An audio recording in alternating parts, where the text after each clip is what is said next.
Hi everyone, it is Kimber, the Study Abroad Specialist here. Welcome back to my channel. I am so excited to be bringing you the second installment of this How to Find Your Perfect Study Abroad Program series. So today we are going to be talking about independent organized study abroad programs. So to start off by talking about what exactly are independent organized study abroad programs. These programs are going to be study abroad programs that are run by for-profit organizations that may or may not be affiliated with a college or a university. So a lot of times if you go to Google or if you go even to your career office at school and you find flyers for organizations like AIFS, which is an organization that I studied abroad with initially, or IES or CEA. They usually have some type of acronym that includes abroad in it and study abroad in it sometimes. Those are the organizations that you're going to hear about that typically run these types of programs. So the very first advantage of these types of programs is the fact that there's just a diverse range of locations offered. So if you go back to the first video in this series where I talked about institutionalized programs, I mentioned the fact that these are run by the schools. And so it really just depends on, where their other campuses are located, where they've built relationships over the years. Whereas if you're going to be using an independent study abroad organization type program, you're going to get a chance to have options. It's like they could be located in a lot of obscure places. So you could be located anywhere from London to Cuba to some small, tiny country in Africa. So there's just so many more different options of the locations particular. And I know that that is basically kind of the crux of what people makes people decide where they want to study abroad, right? So for me, it was kind of a combination because I was doing an internship my very first time in London, but definitely like I felt most comfortable going to, kind of the biggest ally country of the US, but it doesn't matter where you want to go. If you really want to do something that's a little bit more adventurous, you can definitely use a program, an organization like this to find a program that's going to get you to someplace like Bali or, Antarctica, someplace that you wouldn't even think is possible to study abroad. This is what they specialize in. So I would say that that is the first advantage.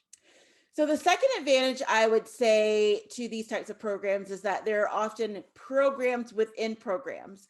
So a few seconds ago, I talked about the fact that I studied abroad in London. This was my very first time. I did eventually go back and I can make more videos about that. But I studied for my very first time in London with AIFS, so the American Institute for Foreign Study. I highly recommend using them or one of the other organizations that do this.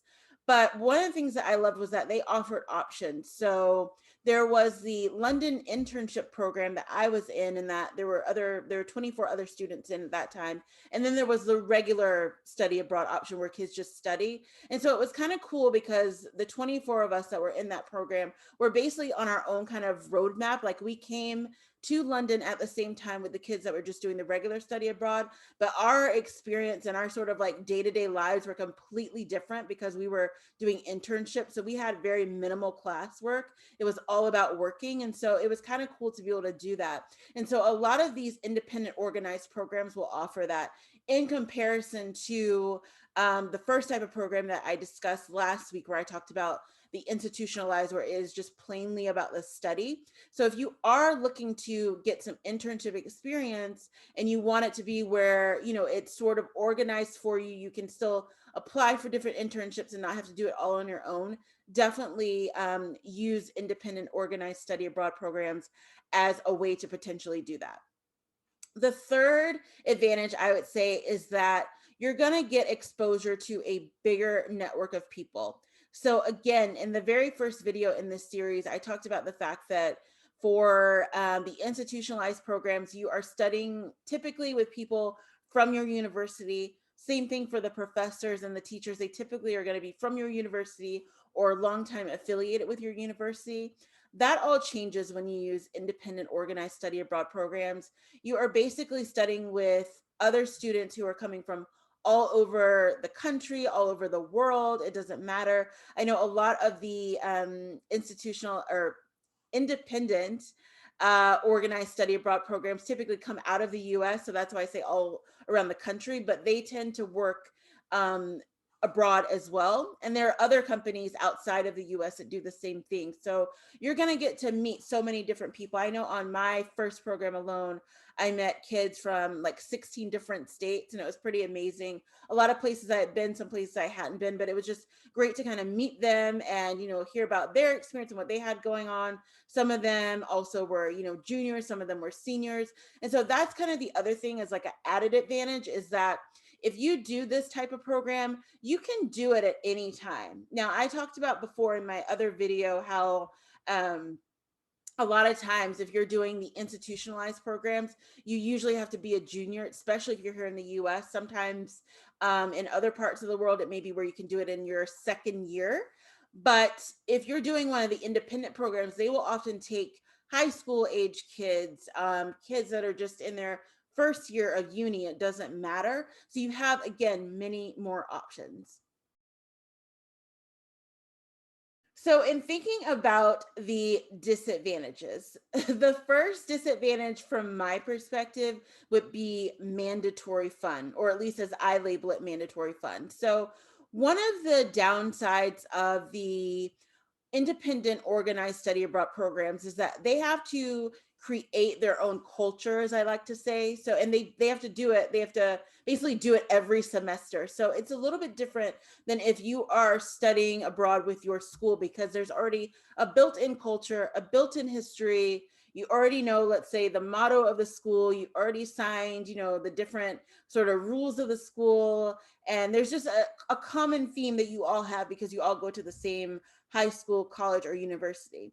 If you do one of these independent programs, it's not like that. It's an independent program. And so every semester they have to sort of like build the culture with the students based in that particular program. And so one of the ways that they do this is through what I like to call mandatory fun. So they will schedule a lot of different, activities either on the weekends or after class, that you may have them. And sometimes, depending on what the program is, they're not optional because they're building it in to try and get people to be able to meet each other and socialize and do all these different things. Now, personally, I have a solution for that because I actually built an entire company around that called the Live, Study, Learn Abroad Association, where you can meet people without being forced to meet them, but it's just a great community. So that's a shameless plug. But, for me, it was a disadvantage to have sort of these mandatory fun activities because, again, it's like, you have other obligations, if you're doing an internship, or even if you're not, sometimes you just don't want to, you have to, depending on your personality, you want to find time to socialize with people. And if you're kind of all doing the same thing at once, it's not always exactly fun because it's not organic. And so I would say that's just something to kind of look out for. Now, a lot of times, depending on your personality, if you're someone that you just constantly want to meet people, you're going to love the mandatory fun. But for me, I didn't particularly like that a lot of it was actually mandatory where you couldn't opt out of it, because I want to be able to meet people organically and socialize with them organically and not have it in this sort of forced environment where we're doing this one activity. So that's just something to think about. The next disadvantage that I would say is definitely the fact that depending on where in the world you are, so what your home country is, where you are in your studies, what your degree is, with these types of programs, there is no guarantee of course credit. And you're really going to have to be clear about what you're going to be getting out of this program. So the reason why I say that is because I can speak specifically from kind of understanding the US perspective, is that a lot of colleges, universities, and even at the high school level in the US, it's very unfortunate, but they will a lot of times try to either dissuade or outright, forbid their students from using these type of programs because they want their students to use their study abroad programs because it's built into the curriculum. That is very unfortunate. So you're going to have to figure out, number one, does your school allow you to use that outside credit? Now, sometimes if they do, and this is relevant not just to US students, but to other students around the world, it may be used not as academic credit, but towards elective credit. And so you need to be very clear. Sit down with your college advisor if you really want to do an independent program and map out with them how this feeds into your credit, because you need to understand that. Now, I was very fortunate in the fact that I went to a very small school at the time who they were just really kind of up for kids to really design their own way. And so when I went to them, pretty much with anything I went to them with, they were open with. But with this specifically about understanding how I could use the course credit, they were open for that. And so it didn't set me back in graduation or anything like that. But I have worked with some students who this completely changed for them because either they weren't aware of it beforehand, so they had already kind of gone through the process of signing up, and then when they came to me, they were already on their study abroad program, and then we had to sort of walk back and figure out how that was going to work for them in terms of their credit. Or there are students who maybe they can only use some of it for elective credit, but they really need that semester that they're going to be academic credit. And so how do you figure that out? So that can be a disadvantage because it's not an automatic guarantee that you're going to be able to use it for the type of credit that you want to. So you want to be clear about how to do that. And then the third disadvantage I would say is about the visa portion. And don't get me wrong, this is something that stresses most people out, myself included, when I first studied abroad. And then when I went back later, is that it is often not clear. So there are some independent organized study abroad programs like AIFS who will help you with the visa part. So in terms of they are able to apply for mass visas. So I talked a little bit about this in the first video, but a lot of independent programs can do this too because they have all these different relationships with embassies and countries where they've gotten approval to do that. So they can just, you fill out the paperwork, they are able to do that, and then they're able to get your visa approved. But there are some organizations that may be a little bit smaller or may not have that type of influence and can't do that. So you have to get your visa yourself. And depending on what country you're going to, what country you're coming from, it can be very stressful. It can take longer than you think. That is definitely something I always like to tell students, is that you definitely don't want to be applying for your visa 2 weeks beforehand. And that was even prior to coronavirus. Who knows what it's going to look like emerging into this new world of study abroad after all of this.